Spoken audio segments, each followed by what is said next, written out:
आज की कहानी में हम जानेंगे एक ऐसे व्यक्तित्व को जिसमें अटूट प्रेम, विश्वास और साहस था। वो एक ऐसी पतिव्रता नारी थी कि जानती थी उस दिन उसका पति उससे अंतिम बार मिल रहा है। वो जानती थी कि उसका पति जिस युद्ध में उस दिन जा रहा है वो उसके जीवन का अंतिम युद्ध है।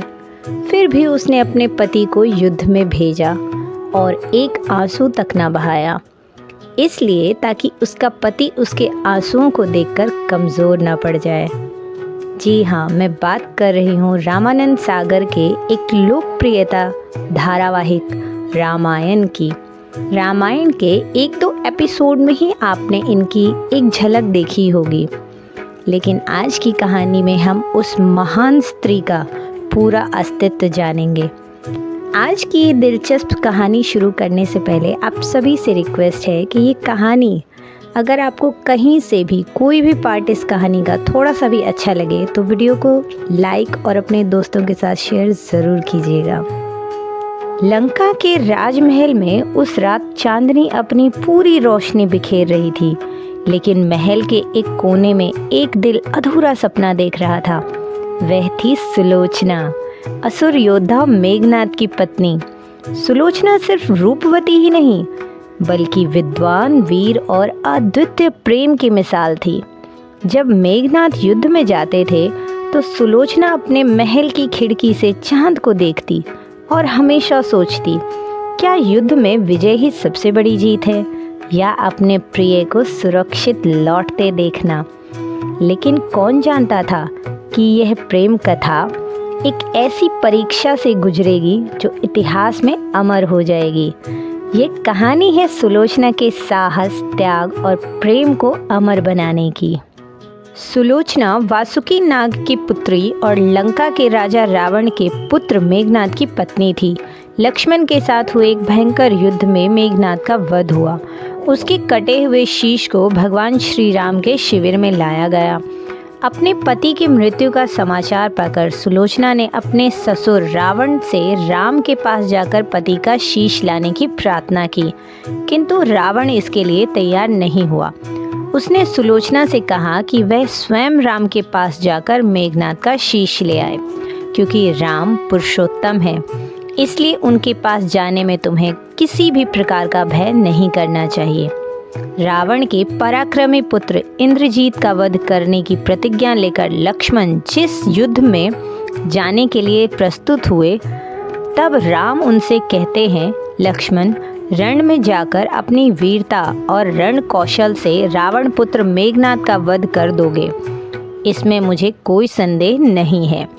परंतु एक बात का विशेष ध्यान रखना कि मेघनाद का मस्तक भूमि पर किसी भी प्रकार से ना गिरे, क्योंकि मेघनाद एक नारी व्रत का पालक है और उसकी पत्नी परम प्रतिव्रता है।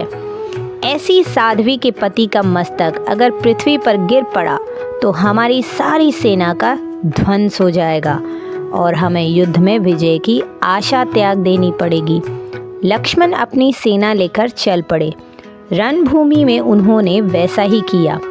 युद्ध में अपने बाणों से उन्होंने मेघनाद का मस्तक उतार लिया, पर उसे पृथ्वी पर नहीं गिरने दिया। हनुमान उस मस्तक को रघुनंदन के पास ले आए। मेघनाद की दाहिनी भुजा आकाश में उड़ती हुई उसकी पत्नी सुलोचना के पास जाकर गिरी। सुलोचना चकित हो गई। दूसरे ही क्षण अत्यंत दुख से कातर होकर विलाप करने लगी, पर उसने भुजा को स्पर्श नहीं किया। उसने सोचा, संभव है यह भुजा किसी अन्य व्यक्ति की हो।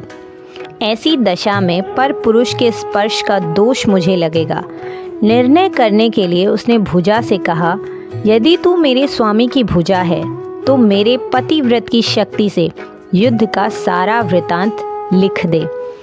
उस कटी हुई भुजा में दासी ने लेखनी पकड़ा दी। लेखनी ने लिख दिया, प्राण प्रिय, यह भुजा मेरी ही है। युद्ध में श्री राम के भाई लक्ष्मण से मेरा युद्ध हुआ। लक्ष्मण ने कई वर्षों से अपनी पत्नी, अन्न और निद्रा छोड़ रखी है। वे तेजस्वी तथा समस्त दैवी गुणों से संपन्न है। संग्राम में उनके साथ मेरी एक नहीं चली। अंत में उन्हीं के बाणों से मेरा प्राणांत हो गया। मेरा शीश श्री राम के पास है। पति की भुजा लिखित पंक्तियां पढ़ते ही सुलोचना व्याकुल हो गई। पुत्र वधू के विलाप को सुनकर लंकापति रावण ने आकर कहा, शोक ना कर पुत्री, प्रातः होते ही सहस्त्रों मस्तक मेरे बाणों से कट कट कर पृथ्वी पर लौट जाएंगे। मैं रक्त की नदियां बहा दूंगा। करुण चित्कार करती हुई सुलोचना बोली, पर इससे मेरा क्या लाभ होगा पिताजी? सहस्त्रों नहीं, करोड़ों शीश भी मेरे स्वामी के शीश के अभाव की पूर्ति नहीं कर सकेंगे। सुलोचना ने निश्चय किया कि मुझे अब सती हो जाना चाहिए, किंतु पति का शव तो रामदल में पड़ा हुआ था, फिर वह कैसे सती होती? जब अपने ससुर रावण से उसने अपना अभिप्राय कहकर अपने पति का शव मंगवाने के लिए कहा, तब रावण ने उत्तर दिया, देवी तुम स्वयं ही रामदल में जाकर अपने पति का शव प्राप्त करो। जिस समाज में बाल ब्रह्मचारी हनुमान, परम जितेंद्र लक्ष्मण तथा एक पत्नी व्रती भगवान श्री राम विद्यमान हैं, उस समाज में तुम्हें जाने से डरना नहीं चाहिए। मुझे विश्वास है कि इन स्तुतीय महापुरुषों के द्वारा तुम निराश नहीं लौटाई जाओगी। सुलोचना के आने का समाचार सुनते ही श्री राम खड़े हो गए और स्वयं चलकर सुलोचना के पास आए और बोले, देवी तुम्हारे पति विश्व के अन्यतम योद्धा और पराक्रमी थे। उनमें बहुत से सद्गुण थे, किंतु विधि की लिखी को कौन बदल सकता है? आज तुम्हें इस तरह देखकर मेरे मन में पीड़ा हो रही है। सुलोचना भगवान की स्तुति करने लगी। श्री राम ने उसे बीच में ही टोकते हुए कहा, देवी मुझे लज्जित ना करो। पतिव्रता की महिमा अपार है, उसकी शक्ति की तुलना नहीं है। मैं जानता हूँ कि तुम परम सती हो। तुम्हारे सतीत्व से तो विश्व भी थर्राता है। अपने स्वयं यहाँ आने का कारण बताओ। बताओ कि मैं तुम्हारी किस प्रकार सहायता कर सकता हूँ। सुलोचना ने अश्रुपूरित नयनों से प्रभु की ओर देखा और बोली, राघवेंद्र मैं सती होने के लिए अपने पति का मस्तक यहाँ पर लेने आई हूँ।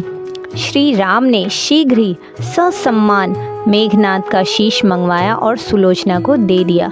पति का छिन्न शीश देखते ही सुलोचना का हृदय अत्यधिक द्रवित हो गया।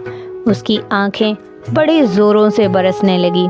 रोते रोते उसने पास खड़े लक्ष्मण की ओर देखा और कहा, सुमित्रा नंदन तुम भूल कर भी गर्व मत करना कि मेघनाद का वध तुमने किया है। मेघनाद को धराशाही करने की शक्ति विश्व में किसी के पास नहीं थी। यह तो 2 पतिव्रता नारियों का भाग्य था। आपकी पत्नी भी पतिव्रता है और मैं भी पति चरणों में अनुरक्ति रखने वाली उनकी अनन्य उपासिका हूँ। पर मेरे पतिदेव पतिव्रता नारी का अपहरण करने वाले पिता का अन्न खाते थे और उन्हीं के लिए युद्ध में उतरे थे। इसी से मेरे जीवन धन परलोक सिधारे। सभी योद्धा सुलोचना को राम शिविर में देखकर चकित थे। वे यह नहीं समझ पा रहे थे कि सुलोचना को यह कैसे पता चला कि उसके पति का शीश भगवान राम के पास है। जिज्ञासा शांत करने के लिए सुग्रीव ने पूछ ही लिया कि यह सब बात उन्हें कैसे ज्ञात हुई कि मेघनाद का शीश श्री राम के शिविर में है। सुलोचना ने स्पष्टता से बता दिया, मेरे पति की भुजा युद्ध भूमि से उड़ती हुई मेरे पास चली गई थी। उसी ने मुझे लिखकर बता दिया। व्यंग भरे शब्दों में सुग्रीव बोल उठे, निष्प्राण भुजा यदि लिख सकती है, फिर तो यह कटा हुआ सिर भी हंस सकता है। श्री राम ने कहा, व्यर्थ बातें मत करो मित्र। पतिव्रता के महात्म को तुम नहीं जानते। यदि वह चाहे तो यह कटा हुआ सिर भी हंस सकता है। श्री राम की मुख कृति देखकर सुलोचना उनके भावों को समझ गई। उसने कहा, यदि मैं मन, वचन और कर्म से पति को देवता मानती हूँ, तो मेरे पति का यह निर्जीव मस्तक हंस उठे। सुलोचना की बात पूरी भी नहीं हुई थी कि कटा हुआ मस्तक जोरों से हंसने लगा। यह देखकर सभी दंग रह गए। सभी ने पतिव्रता सुलोचना को प्रणाम किया। सभी पतिव्रता की महिमा से परिचित हो गए थे। चलते समय सुलोचना ने श्री राम से प्रार्थना की, भगवान आज मेरे पति की अंत्येष्टि क्रिया है और मैं उनकी सहचरी उनसे मिलने जा रही हूँ। अतः आज युद्ध बंद रहे, आज युद्ध ना हो। श्री राम ने सुलोचना की प्रार्थना स्वीकार कर ली। सुलोचना पति का सिर लेकर वापस लंका आ गई। लंका में समुद्र के तट पर एक चंदन की चिता तैयार की गई। पति का शीश गोद में लेकर सुलोचना चिता पर बैठ गई और धधकती हुई अग्नि में कुछ ही क्षणों में सती हो गई। दोस्तों, ये थी राक्षस कुल की कुलवधू की महान गाथा, उस पतिव्रता पत्नी की कहानी जिसका आदर और सम्मान भगवान श्री राम ने स्वयं उठकर और खड़े होकर किया था। आशा करती हूँ कि सुलोचना की ये कहानी आप सभी को अच्छी लगी होगी।